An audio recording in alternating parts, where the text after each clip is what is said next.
Recording in progress. So let's see if Dark Alchemy. Do you have a picture and everything or no? on Twitch. Yeah. Yeah. I sent you the link on the Facebook. Did you? Okay. The Facebooks. Okay, you are live on Twitch. I am. Yes. I'm looking at myself on Twitch. Okay, I don't see myself on. So we're on Twitch, but I don't see myself on YouTube yet. I see you live on YouTube. Really, I can't see myself on my own account. Yeah. All right, so we are live on Twitch and YouTube. This is Sunday morning D&D chat with Dungeon Master Evanson and Dungeon Master Roy. We play a local campaign in Long Island, New York, and this is our first experience with StreamYard. I have no idea if people are watching. It says 3 people are watching. Streaming in general. Streaming in general, yeah. 2, 1 on YouTube and 2 on Twitch. Maybe you're one of them. Maybe somebody else is watching. If somebody else is watching, thank you so much. I don't even know how to see you guys yet. I'm working on that. I have to set something up where I can see. So, Dave, did you see the Unearthed Arcana playtest? I says view content. I had to just click the button to get the content. They have some of the updates for the new classes. I have not, only because of they kind of swarmed with stuff lately, but I knew it was coming out. I didn't realize it was out already. So we had an Artificer in the last campaign, but I think he died somehow, didn't he? Yeah. How did he die? Do you remember that? Yeah, Ghoul ripped his throat out. Ghoul ripped his throat out. That was pretty horrifying. He tried to take the one half of the house we were barricaded in, just like it was the Evil Dead. You know, when Ash was fighting the Evil Dead in his chainsaw. So the professor went to the one side of the house, and level 3. We were holding him level 3, just boom, throat. Couldn't get to him. He died. And I really wanted to see what the Artificer would become. So it looks like they redid Artificer, and they kind of made him into a class where you can have tools. You can replicate some magic items. You can burn those magic items to get spell slots. You can get some plans. They give some examples: bag of holding, cap of water breathing, sending stones, wand of the war mage. And then you create that item, and then you can actually burn it to get some spell slots back. Yeah, I mean, from what I recall, I don't think it's instantaneous creations. So no, they take some time to make. So sacrificing it is giving up something. So it's not like they could spam it, which is good, because biggest complaint I've seen is Artificer just doesn't fit in D&D. Yeah, you think so with the gunpowder weapons? What do you think about that? Yeah, that's another thing. I mean, I think that is depending on campaign, depending on the GM, depending on what the people want. If we bring in gunpowder and repeater rifles or any of that, it opens up to like, well, if they have that, then they should have this, and then they should have this, and then it's like, where do you stop? Where's your hard line? I guess. Well, you don't have to necessarily have a hard line either, but what do you think of the Artificer is an Artificer in a Vox Machina? That one guy, he's got pistols and stuff. And, no, he's a gunslinger, fighter. Oh, okay. So the gunslinger class. He has a gunslinger fighter. I'm not sure if he had any subclasses, but that maybe gave him crafting stuff, but yeah, he definitely crafts in it. And then with their storyline, he made a whole bunch of weapons. Yeah. That I like a lot of other people's lores where it's like the gods are preventing people's inventing such things. Yeah. To prevent carnage and stuff. And that's usually a way to keep it low key until a player's like, I really want to play. And then you're like, all right. Yeah. And then you bring it in. Yeah. So they have they do have some subclasses here at level 3. Let's see here. It looks like the cartographer, chart advantage courses. Oh yeah. Oh, that was actually really cool because cartographer, really? You would go? I mean, it seems silly. what's Like, cool about it is you get to teleport everywhere. what? You get like because you're so well known of the universe of the land. Yeah. You get like I think like key points you can teleport to. Like so Oh, you get around real yeah. fast. Wow, cool. Yeah. You have an adventurous atlas, it says. Yeah. And it says you can teleport at 0 hit points to space and stuff. Yeah, there was one for that I think you could move 60 feet, but I think there was one that you could actually like, travel, but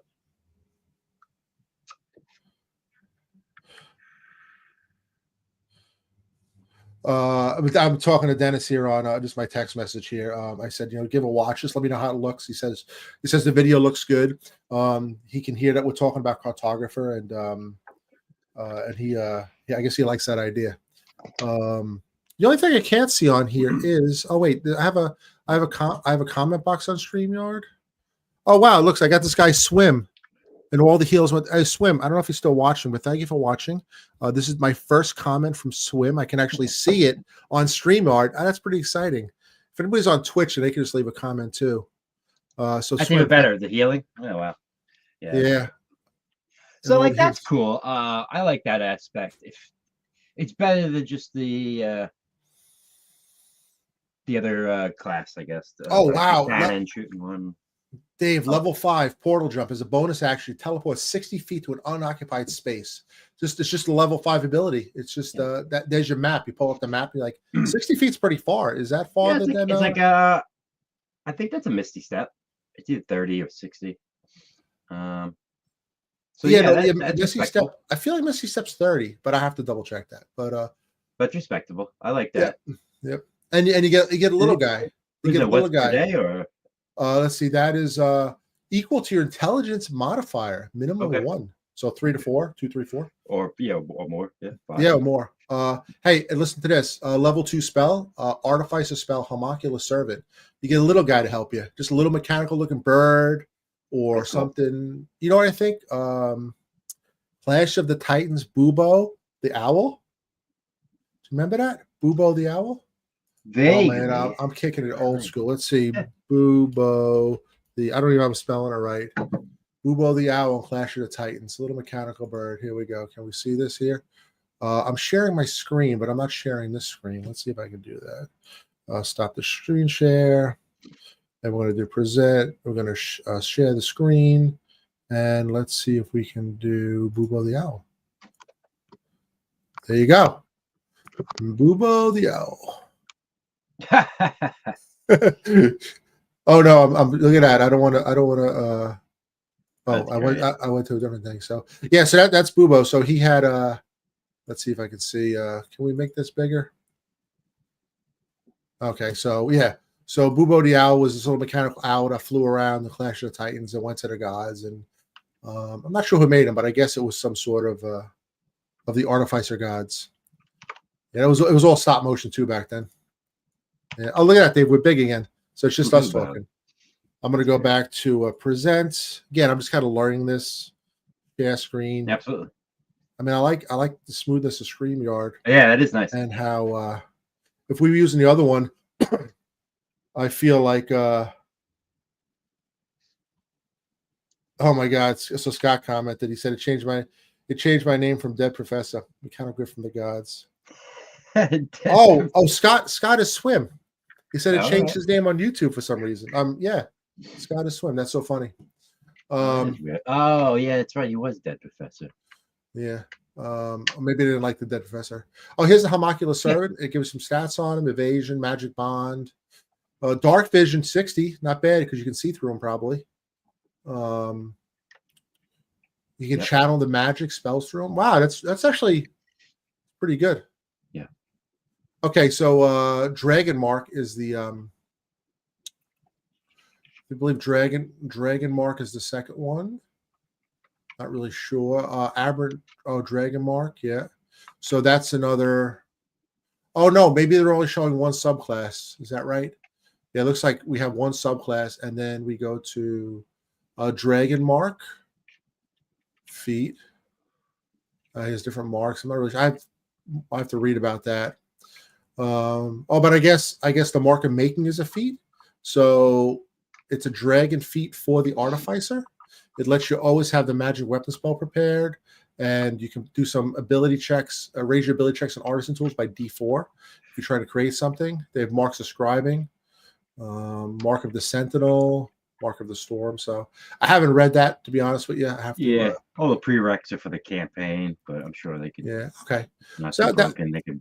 That was the Artificer. Okay. The second thing I want to talk about is Restcasting. So, what do you think about that? I didn't really know this was a thing. It's been around a while. So, last campaign, our cleric Paul, he said, "Hey, I want to restcast." I was like, "What's that?" And I have, as a wizard, I have the mage armor. So we do a long rest for 8 hours. A couple minutes before that, we cast mage armor, and then I go back to sleep for a few minutes. And what happens? I have the spell for 8 hours. Do you think that's a legit thing? I mean, you allowed it, but it seemed a little weird to me. I'm okay with it because what he's doing, he's just giving away a little bit of extra temper HP, so that everybody gets it basically.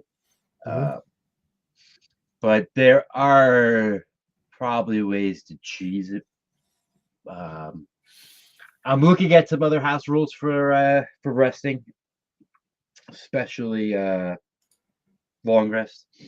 I've seen some that look pretty good as far as like doing several short rests to get the benefit of a long rest in like a tense situation, or if you're like deep in a dungeon and does not really make sense. Like, why would you sleep 8 hours in this terrible place? I also don't think you should necessarily be able to rest like in a dungeon in the normal sense for that same reason. Is that where some spells and items come into play?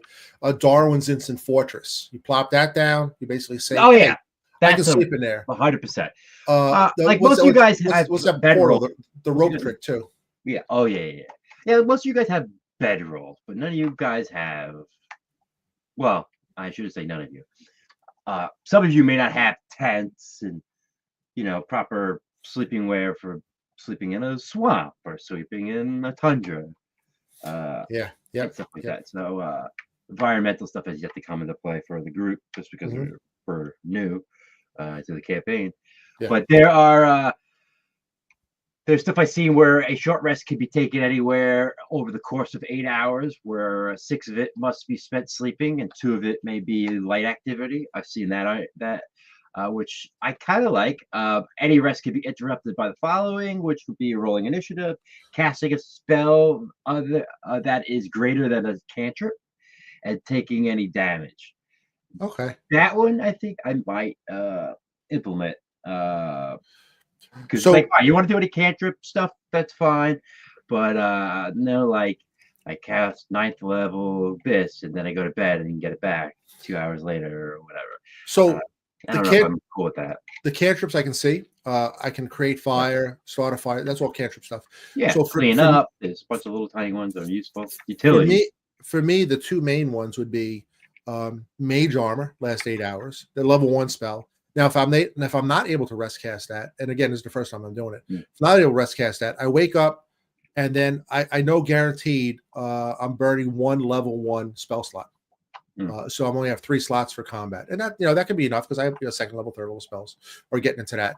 But did you want to give that +3 arm class bonus basically for free on a rest?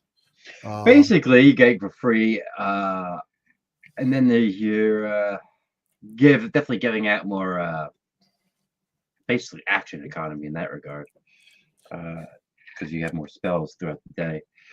But I was also looking at where I was saying that a long rest could be achieved after taking 3 short rests in a row in the same location without interrupting the rest, or a single night in a safe haven.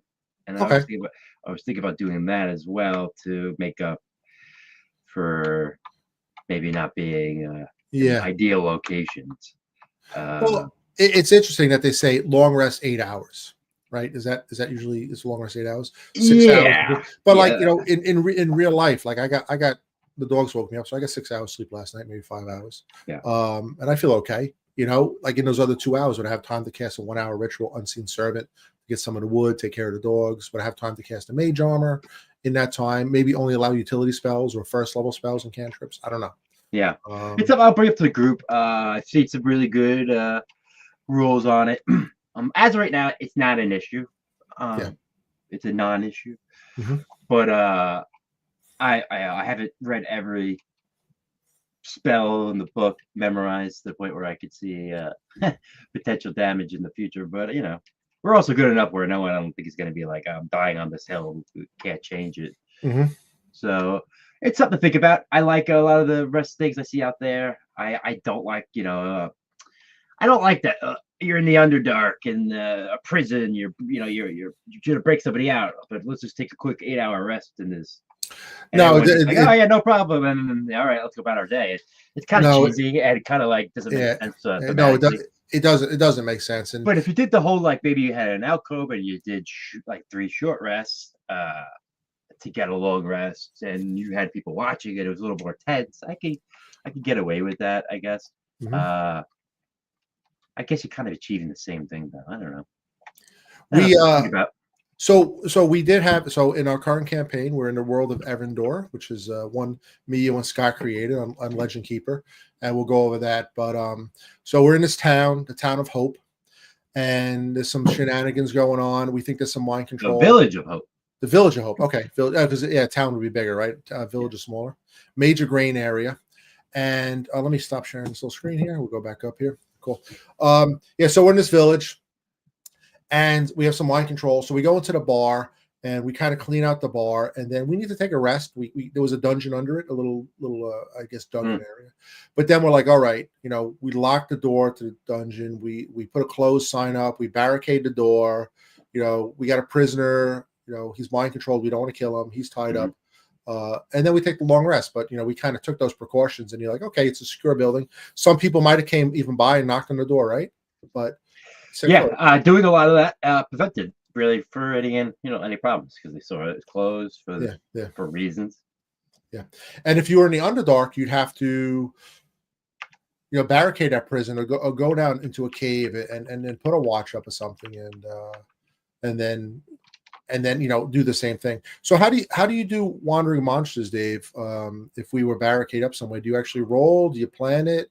I usually try to plan ahead for a lot of that. Like if you guys are going to be going through this particular area and I know how you're going to be traveling, I usually try to have a few options. And then unless you guys go out of your way to describe how you're safely going about things or avoiding things, they usually happen.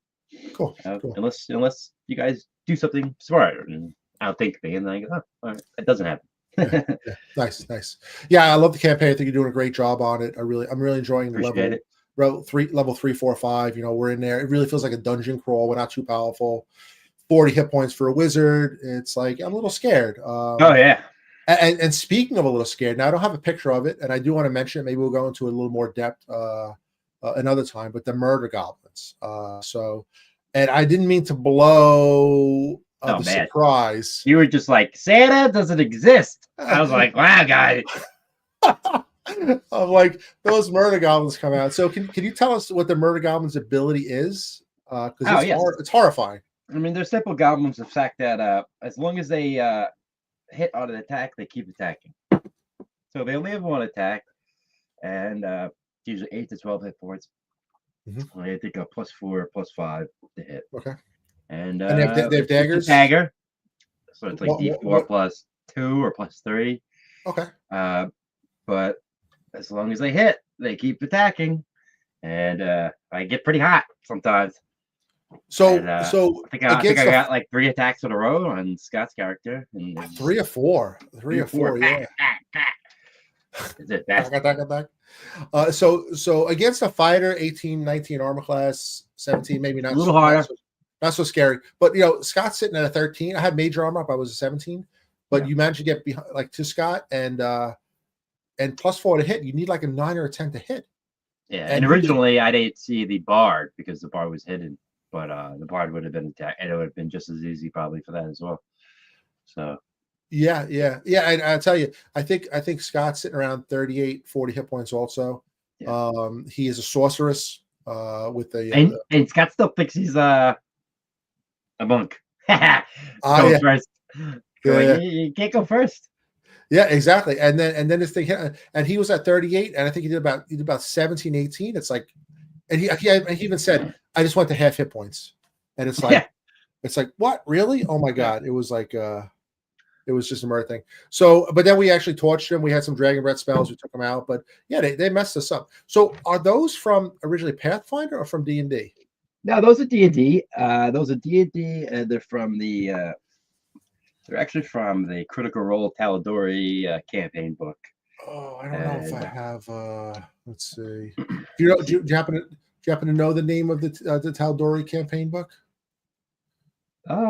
This is the Reborn book. I'm not sure if it's in this one or if it's in the original. I think it's in the original.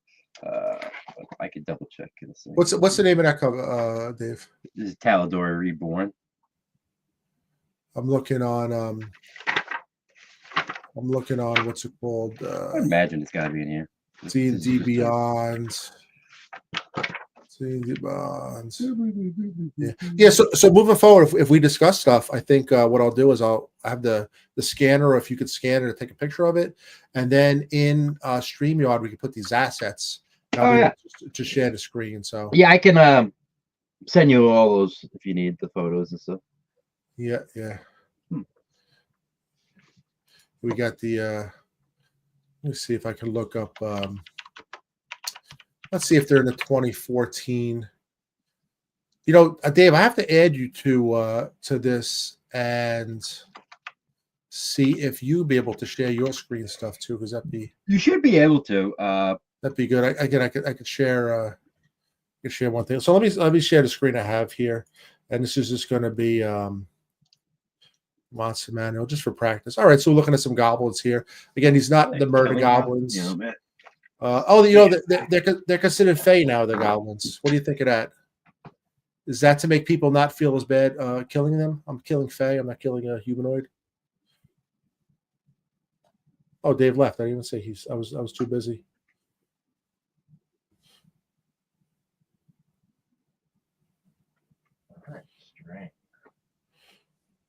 Oh, you know what, Dave? I'm going to try something 1 second here. What do we have? We have let's see, media. Okay. I think I could just do a standby. Let me do a standby for a second. Library. I apologize, Dave. I'm going to do We'll be right back. Don't go anywhere. All right. Okay. Look at that. I can still hear you. We have a be right back here. Oh, that's fun stuff. All right. I guess I'm back. All right. So it's in the Tal'Dorei campaign setting book. It's the original one.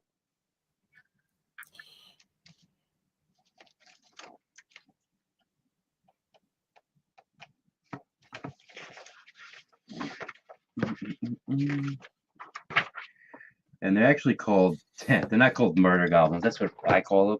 Okay, what are they called? The Ravengers, Stabby Stabbers. And wait, that's the name in the actual D&D book? Well, in the Critical Role campaign book. Let me. Okay. Yeah. Okay. I can see it. Yeah. Open to that page. Let me see if can I make just you big? No, I guess it has to be both of us. There you go. These are. Oh yeah. The goblin folk right here. Okay. Yeah, I can see it. And then these are. Still a guy that's got him by the chain right there. Yeah. Oh yeah. Oh, I guess. So that's Dave. That's a good point. Who? Oh, there they are. Ravager. Oh man, Stabby Stabber. I hate it. I hate it so much. So yeah, it reads freaking great. Stabby Frenzy. When a goblin hits with a melee attack, it may attack again. It continues making additional attacks until it does not hit. The goblin cannot move between attacks made with this trait. So got a little bit of limitation. These goblins have 36 HP. Whoa! Wait, the stabby ones? Yeah. Is that the ones you used? Or did you? No. I use regular ones. I forgot. I should have probably gave him 38. I mean, okay, they had 12. We burned them down pretty well, but maybe 24 hit points. But like they would, 30. you had, They're AC 15. dude, you had like 36 HP. you had like 12 of them. They would have destroyed us. Yeah. And they can use the hide or disengage as a bonus action. Short sword dagger. So, they got a short sword, so they could do D6. Oh, we have Dave. We have the dead professor commenting. 11:17 now. He's back up with his true name. He's arisen, and he says 30 hit points would have party killed us. TPK. Like, yeah, I agree with that. I don't. Yeah, that's a lot of HP. I don't. Yeah, that's a lot. And it was like if there was 10 of them, that's 300 hit points to get through. Yeah, it would have breath weapons. Yeah, it would have been. You guys roll terrible on your breath weapons. You're like 1s, 2s. Dude, I rolled ones until I started using magic missiles. Like, I rolled ones to hit for everything. Sometimes you gotta stick with magic missile, man. Does the job. I didn't think too much of magic missile, but now I love magic missile. Well, you did let me kill somebody with it. Like, I feel he was pretty beat up, and it was like, hey, Bert had the killing blow. He cast a magic missile, and it made me feel good. I'm like, oh, my magic missiles blew something apart. It was like the snake, maybe. Yeah, that was good. That was good. So that's fun. Yeah. So Dave, I think we're going a half an hour here almost. I think Sundays. I'll check with your schedule, but Sunday morning for the most part might be kind of cool. Sure. We'll pick a topic, and we're going to focus on game mastering, right? Monsters we're going to talk about. We're going to talk about the rules, maybe new classes, and then we're going to start up our new series. We're going to show some play. We're going to see the audio engineer on Tuesday, and I think it's going to be fun. I'm going to work on my green screen here. I might just get a regular background. Oh, another thing I saw. I like the fall. I didn't like falling damage from last campaign. So. Well, I didn't like it either, Dave. I don't like that it capped. I don't like that it capped out. Oh, I like that part of it. And I don't think it's harsh enough. But I have a workaround where I saw a thing that I might steal, which was if you choose to jump down, you ignore the first 20 feet. Well, you're a hero. You could jump off of. Okay, Dave, that's a big part of it. You're a hero. You're a hero. I picture Roy jumping off a 20-foot roof. Yeah. And just being totally squashed. Sure.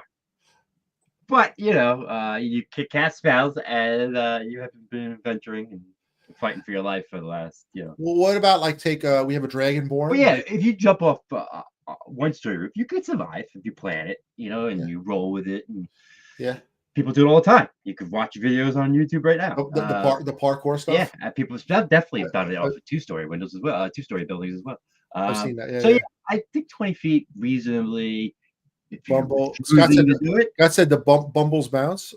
Bumbles bounce. But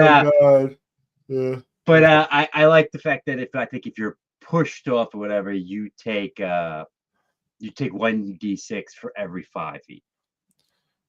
Instead. Okay. I think that is at 1d6 for every 5 feet after 20. Yeah. You're not jumping. Well, no. Yes to both. If you get pushed, it's 1d6 after 1d6 for every 5, regardless. But if you willingly jump, it's still after 20. It's 1d6 after 5. So. Okay.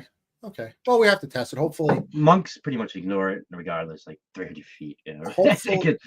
Hopefully that this doesn't come up. I mean, you're talking about this, but you're on solid ground, so it shouldn't come up. I got my heroic tales. Nice. Heroic tales water glass here.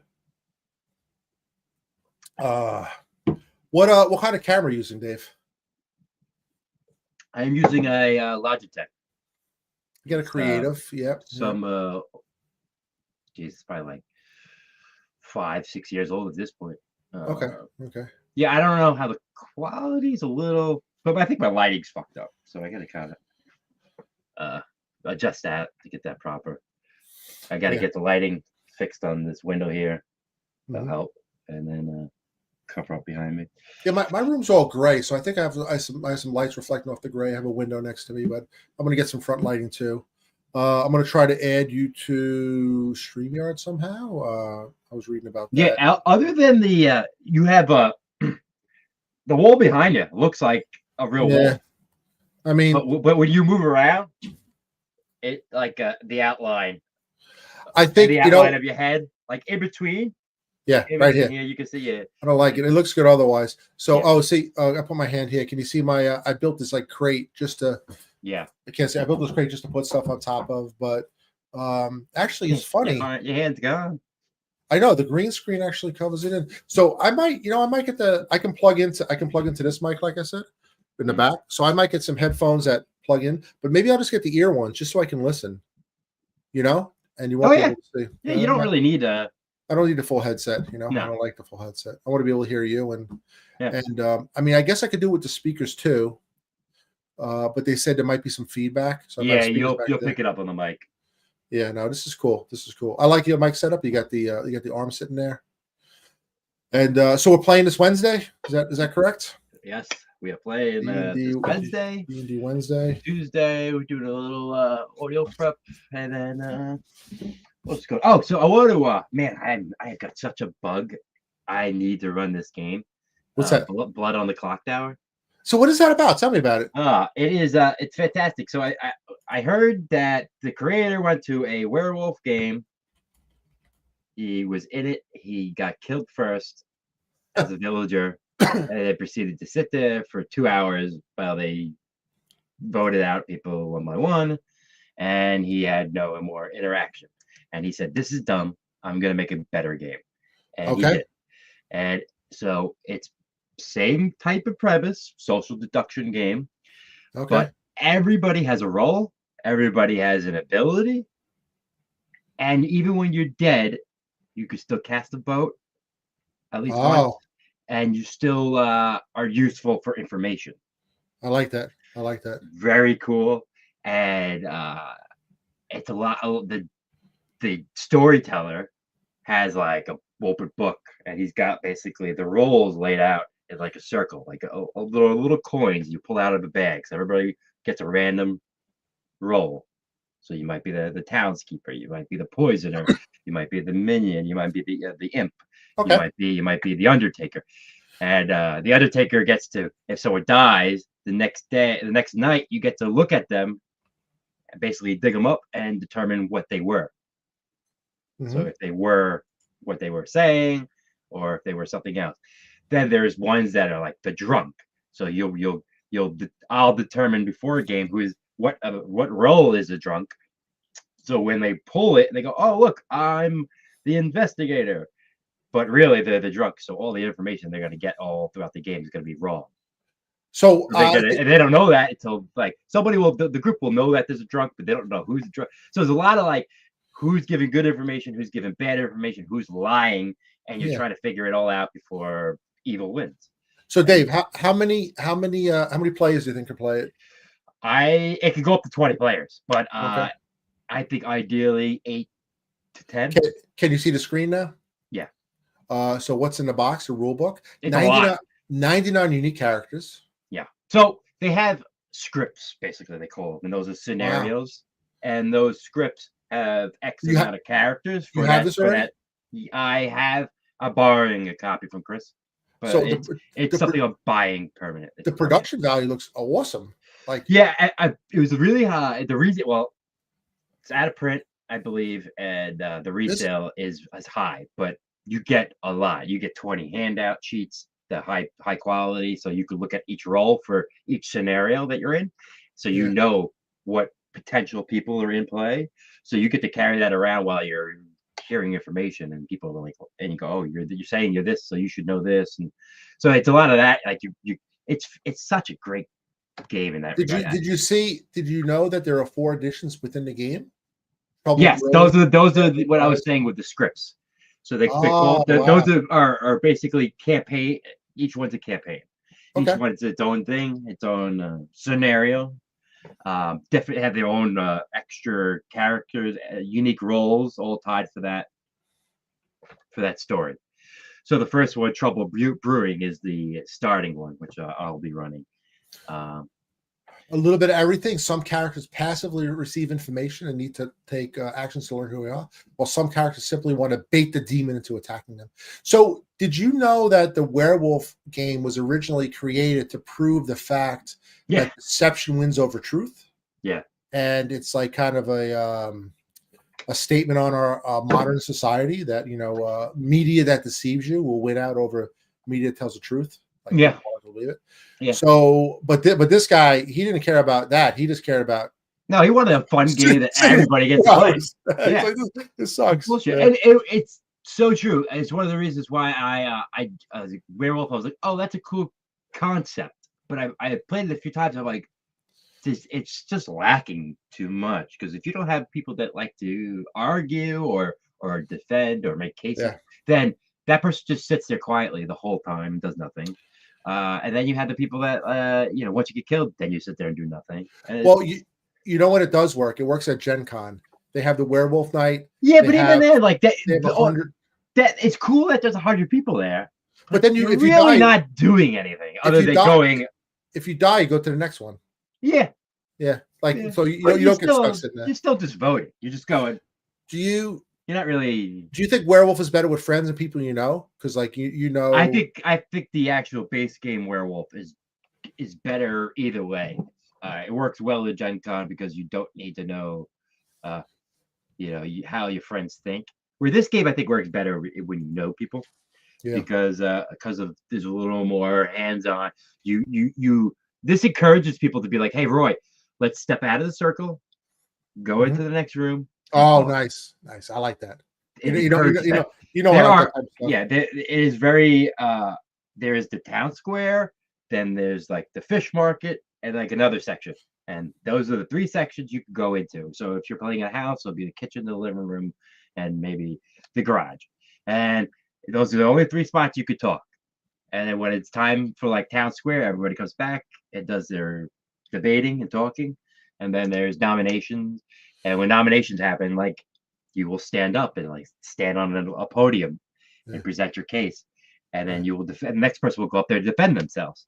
Yeah. So it's very like thematic and like you dress up, have some cocktails, some finger foods. You can bring your wife if you want to play. It's fun in that regard. It's a little more to do. So it's like 2 hours, maybe, 90 minutes. So let me ask you this, because we're focusing on D&D. Do you think this is this like a medieval type of fantasy world? Do you think you can incorporate any of your story in D&D or somehow use it or transform? Well, I mean, a lot of the roles are kind of in that there's the saint, there's the soldier, there's the cook. It's about a generic. It could be a small village anywhere.